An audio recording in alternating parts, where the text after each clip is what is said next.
বিশ্বকাপ নয়, কাকার জাদুতে ব্রাজিলের প্রেমে পড়েছিল গোটা এক প্রজন্ম।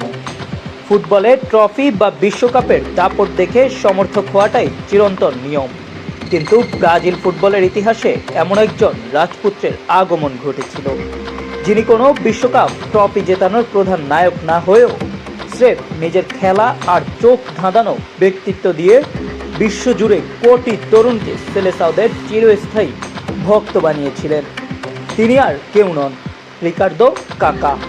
মূলত 2006 থেকে 2010 সালের মধ্যবর্তী সময়ে কাকা যখন তার ক্যারিয়ারের তুঙ্গে, তখনই বিশ্বজুড়ে এক নতুন প্রজন্মের জন্ম হয়, যারা ব্রাজিলের প্রেমে পড়েছিল কেবল কাকাকে দেখে।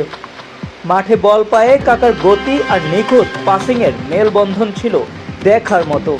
যখন তিনি মাঝ মাঠ থেকে বল নিয়ে প্রতিপক্ষের ডিফেন্স ভেঙে একক গতিতে দৌড়াতেন, মনে হতো মাঠে কোনো শিল্পী তুলি দিয়ে ছবি আঁকছেন।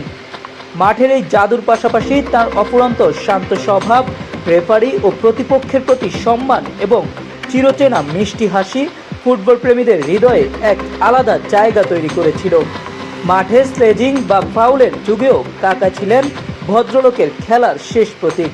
2007 সালে ব্যালন ডি'অর জয়ের পথে তিনি যেভাবে তরুণ ক্রিস্টিয়ানো রোনালদো এবং লিওনেল মেসিকে পেছনে ফেলেছিলেন, তা আজও ফুটবল ইতিহাসের অন্যতম সেরা ও নিখুঁত ব্যক্তিগত পারফরমেন্স হিসেবে গণ্য করা হয়।